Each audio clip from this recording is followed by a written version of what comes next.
بسم الله الرحمن الرحيم. دروس اللغة العربية. Уроки арабского языка. Ассаляму алейкум рахматуллахи баракату, уважаемые любители арабского языка. На предыдущих 7 уроках мы рассматривали предложения, также указательные местоимения, но указательные местоимения выступали в роли подлежащего. Однако на этом видеоуроке мы будем рассматривать эти же указательные местоимения, функции, собственно, местоимений. Итак, перейдем к нашему 8-му уроку. Бисмиллахи рахмани рахим. Ад-дарсу ат-тамину, 8-й урок. Прежде чем начать 8-й урок, давайте посмотрим на наше пояснение, шарх.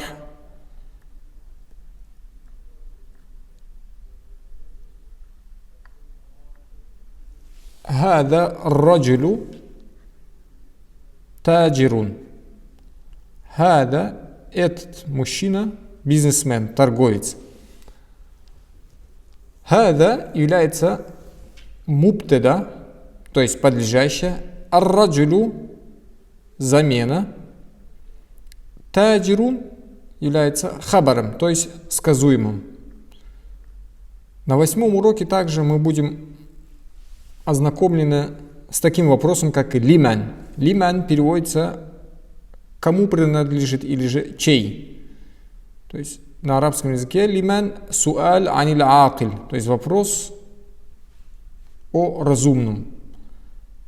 То есть этот вопрос задают в русском языке, точнее, есть предмет одушевленный и неодушевленный, а в арабском языке есть предмет разумный и неразумный. К примеру, лиман хадаль бейту, чей этот дом, кому принадлежит этот дом, хадаль бейту литтаджири, этот дом принадлежит торговцу. Лиман заликаль бейт, кому принадлежит тот дом, заликаль бейту литтабиби, то есть тот дом принадлежит литтабиб, табиб врач, врачу принадлежит. Как мы видим, частица лям, вот оно, частица лям, допустим, хадаль бейт литтаджир, этот дом принадлежит торговцу. Частица лям здесь является, то есть предлогом частицы родительного падежа. То есть оно после употребления данного предлога в конце имени ставится кесра. Допустим, можно сказать хадаль бейт литтаджири, этот дом принадлежит бизнесмену, этот дом принадлежит врачу. Хадаль бейт литтабиби, этот дом принадлежит учителю. Лиль мударриси, этот дом принадлежит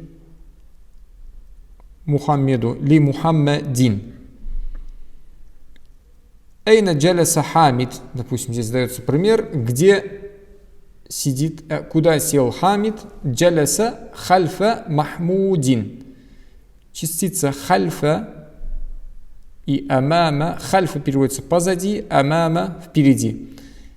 Сел Махмуд, то есть Хамид сел позади Махмуда. То есть хальфа здесь мудаф, Махмуд мудафун илей.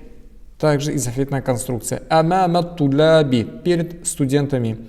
Мудаф амама ат-туляби мудафун илей.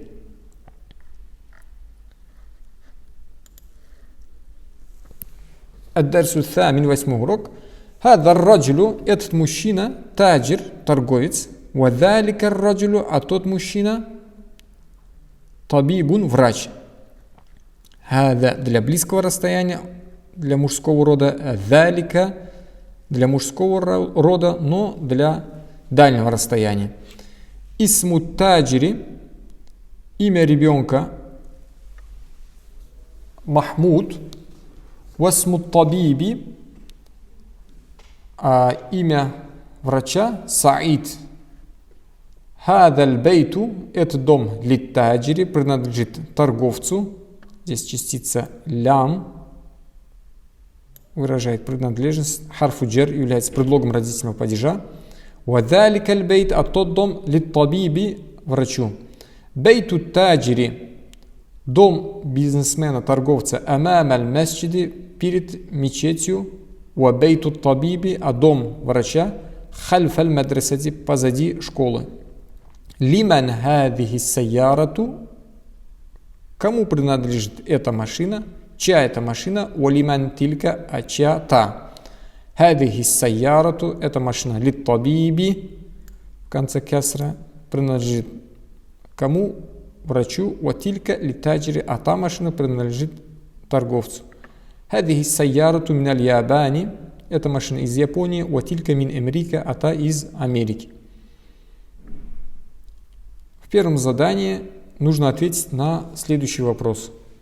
Лиман хадар раджулю ва лиман ва ман залика раджулю. Кто этот мужчина, а кто тот? Можно ответить по контексту. Хадар раджулю таджирун ва залика раджулю табибун. Второй вопрос.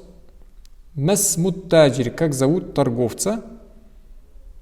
Исмут таджир Махмуд. Отвечаем. Исмут таджири Махмуд. Третий. Масмут табиб. Как зовут врача? Исмут табиб Саидун.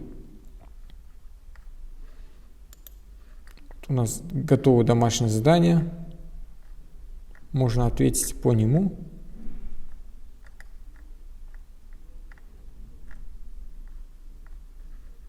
اسم التاجر محمود. ما اسم الطبيب؟ اسم الطبيب سعيد. من أين السيارة الطبيب؟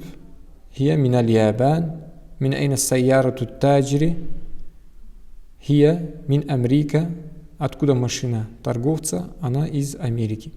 أين بيت التاجر? Где дом торговца? هو أمام المسجد. Он находится перед мечетью. Во втором задании, это было у нас первое задание, во втором задании нужно просто прочитать и переписать. Икра вактуб. هذا الولد خالد وذلك الولد محمد. هذا الرجل مدرس وذلك الرجل مهندس. مدرس здесь مهندس. Обратите внимание, когда элиф и лям добавляется, уже в конце пишется просто дамма. Но не пишется с танвином. Далика раджулю просто дамма. Мухандисун хабар пишется с танвин даммой. Хада раджулю в целом является хада, это подлежащее и указательное местоимение. Ар-раджулю бадаль, замена. Мударрис является хабаром. То же самое залика раджулю в целом является подлежащим. Залика как указательное имя подлежащее выступает в роли подлежащего. Залика раджулю. Раджуль как замена. Мухандис является хабаром. Хадаль китабу джадидун. Эта книга новая. Вадаликаль китабу кадимун. Во втором задании нужно просто переписать, прочитать и переписать. В третьем задании икра аль-мithal аль-атия сумма хаули аль-джумали аль-атия мithlahu. То есть нужно прочитать примеры и заменить наподобие, как указывается на примерах. Мithal, например, хада китабун, это книга, хадаль китабу, добавляем элиф и лям, то есть определенный артикль. Хадаль китабу ли Мухаммадин. Эта книга принадлежит Мухаммеду. Хада табиб. Добавили элиф лям. Хада табиб. Этот врач. Миналь хинди. Из Индии. В книге опечаток, ошибка. Хадихи. Нужно сказать хадихи сайяратун. Это машина. Лиль мудири. Принадлежит директору. Нужно сказать хадихи. Определенный артикль добавляем. Ас-сайярату. Как указано в готовом домашнем задании. Хадихи сайяратун. Хадихи сайярату лиль мудири. Элиф и лям добавился. Элиф лям. Залика валадун, тот ребенок. Ибн аль-Мударриси, сын преподавателя. Залика аль-валаду. Залика, залика аль-валаду. Ибн аль-Мударриси. Четвертое. Тилька саатун, те часы из Швейцарии. Мин Суисра. Нужно сказать тилька ас-саату мин Суисра. Элиф и лям добавляется. Тилька ас-саату мин Суисра. Хада аль-бейту, хада бейтун, это дом. Хада аль-бейту лиль мухандиси. Готово домашнее задание. Хада аль-бейту лиль мухандиси. Следующее. Хада каламун. Нужно сказать хада аль-каламу ли Аббасин. Хада аль-каламу ли Аббасин. То есть, когда элиф лям добавляется, танвин выпадает. В данном случае хада аль-каламу в конце дамма. Ли Аббасин, после частицы лям, имя, в конце имени ставится касра. Залика раджуль превратился залика раджулю. Хадихи бейдатун превратился хадихи аль-бейдату. Вот вторая часть бейдатун миндилун раджулун каламун является хабаром. А хабар никогда не принимает, то есть никогда не бывает в определенном состоянии.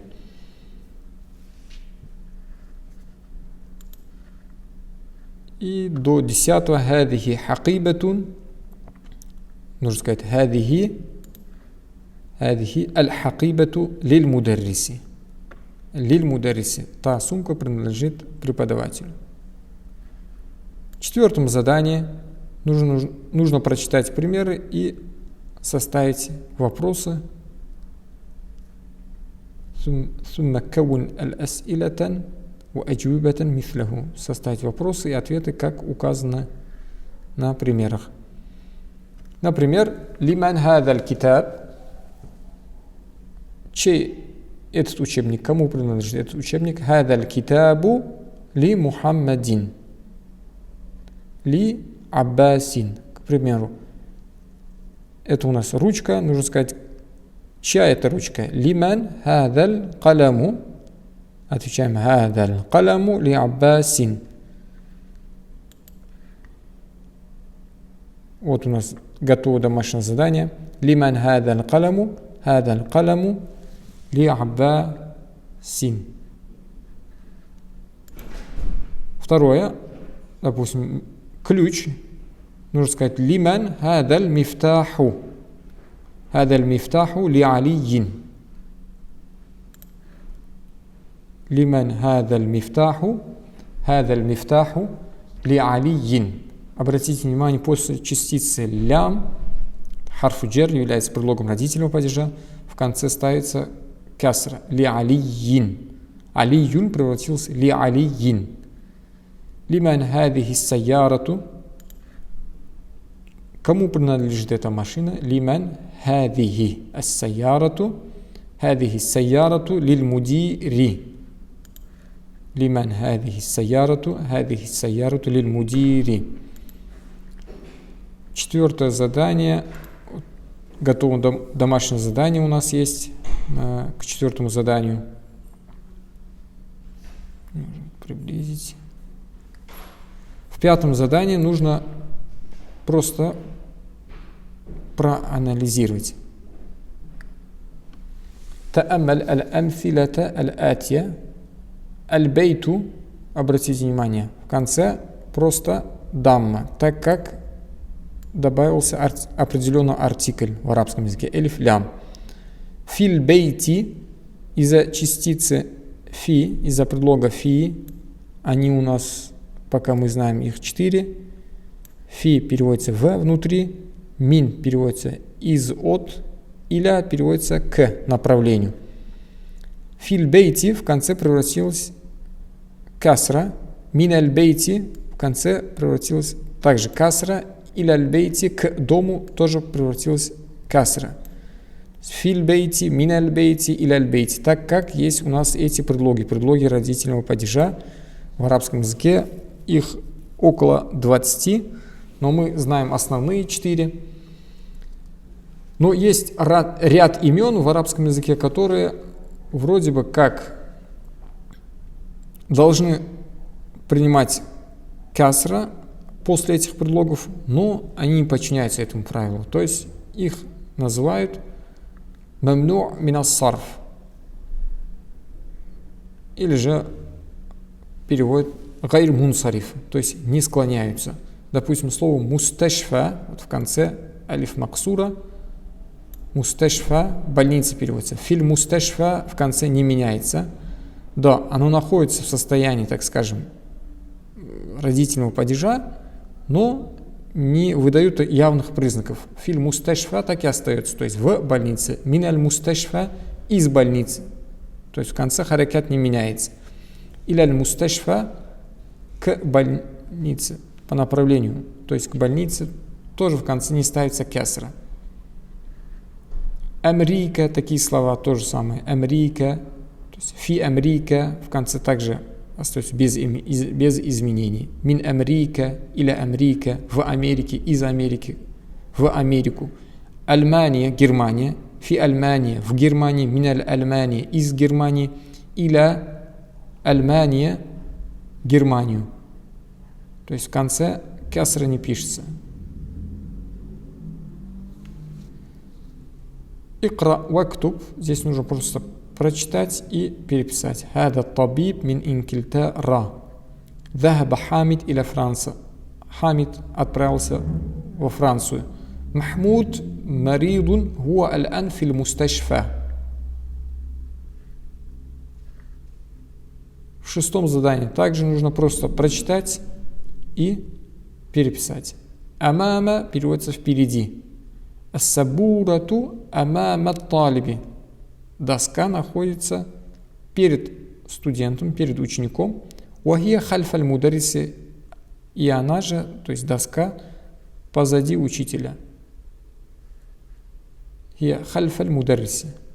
Айна сайяратуль мудариси, где машина преподавателя? Хия амамаль мадрисати, она перед школой.